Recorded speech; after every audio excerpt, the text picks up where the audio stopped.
So this is the free choice idea. Men are and should be free. They know right from wrong. People make their own choices in life and therefore are responsible for the consequences of those choices.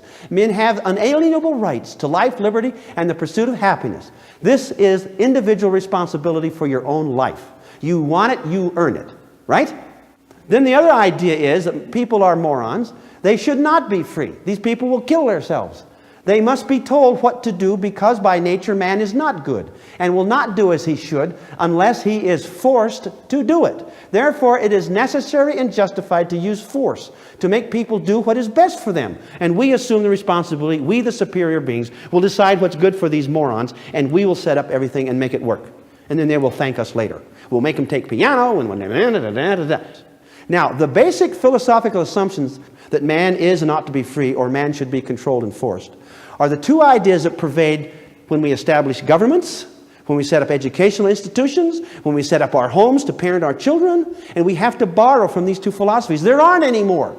Now, most of us fall somewhere in between. We want to give this choice and we want to administer consequences, but as soon as it looks like it's not working, whoop, we jump ship and we go over here and start hauling and swinging and get things back in order, and then we drift back over here. Do you understand? But you only set this up and you make it worse and worse and worse and worse until the kids are run away from home, they hate you, they scream, and there's violence in the home even. Because children that got any spunk are going to rebel against parents who insist on running their lives. And Danny was screaming at me, "It's my life! Leave me alone! If I want to jump off a bridge, I will!"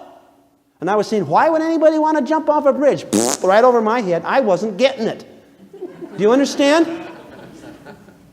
Many people believe that it is the duty of parents to make their children obey, and that parents are justified in forcing their children to do good in all things so that these children will develop good character and be successful in life. Is this how you develop good character? By being forced to be good? Is that how you make decisions? No, it isn't. We're going to have a bunch of robots here. Resentful, stinky robots that are going to bolt as soon as they got a chance. We put these kids out into the world at age 18 and they go upside down.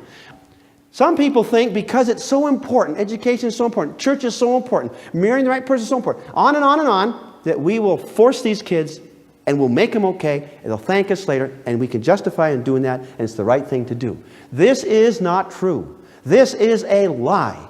And this is the foundation of the basic problems that we face in our country today. That parents have assumed this great lie. I call it the great lie, mission impossible.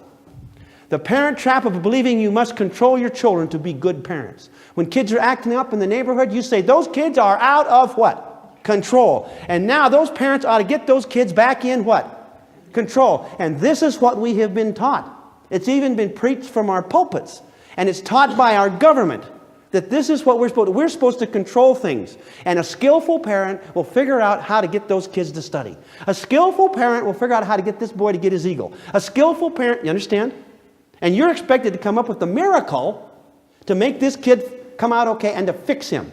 And that is hogwash, and they got you by the nose, and it's all downhill from here if you buy into that. And the society makes us feel guilty and points the finger if our kids are having problems in school, blah, blah, blah. I was a teacher. I used to send them home, the child's a reflection of the home. Get on this kid and make him do his homework. Your parents are not doing your job. Oh, I'd lay it on thick. Oh, guilt thing. Okay, we'll try. And they would go home and beat the poor little kid, To be considered a good parent, you are supposed to be in control. Now, those of us who think this, and the kids are running around and not doing this, not doing it, our anxiety goes up. It becomes intolerable. And in order to lower our anxiety, in order to medicate our pain, we jump on this control thing and start controlling. You sit down there, and you get that done, and you get that done, blah, blah, blah. And then finally everybody's back in line doing what we're demanding that they do, and our anxiety goes down. And this becomes addictive. Raging and control become an addictive part of our life. We become obsessive controllers to lower our anxiety, to overcome our feelings of guilt, our feelings of inadequacy, our frustration. And this comes over on the kid. Not a healthy situation. People do not want to bond and be close to people that are always hammering them, that are mad at them and criticizing them and treating them like they're idiots.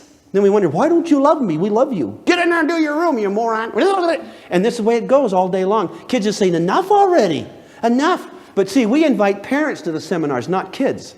Who do you think has the problem? I mean, grab a clue.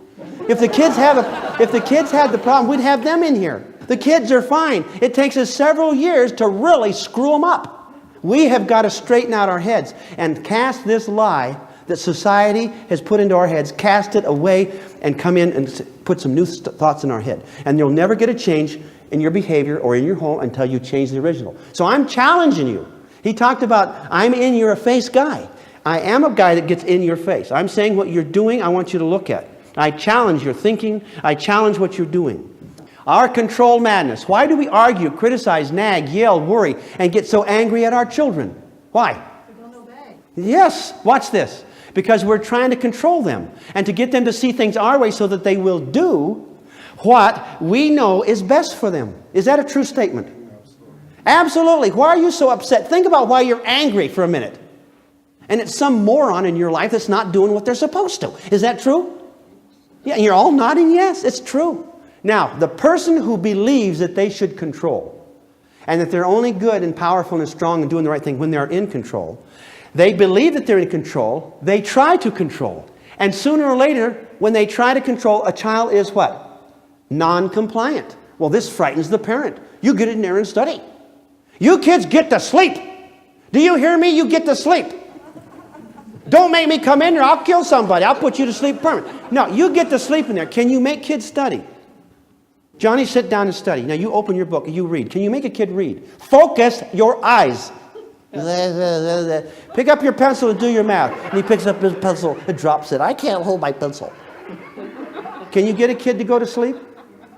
I found out you can rock them to sleep. That's the only way. Takes a rock about that big. Okay? And they go right to sleep.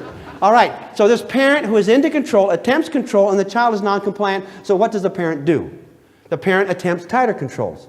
A little bit of poison didn't work. Let's try some more.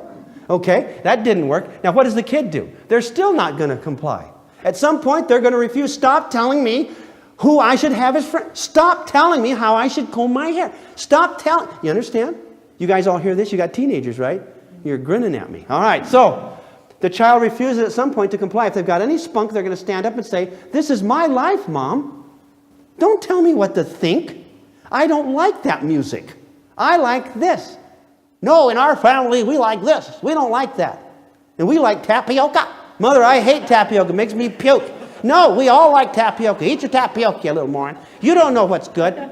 Okay? This is our family. We do tapioca. Our ancestors invented tapioca 2,000 years ago. And we do tapioca. How dare you challenge the truth? Now, the child refuses to eat his tapioca, right?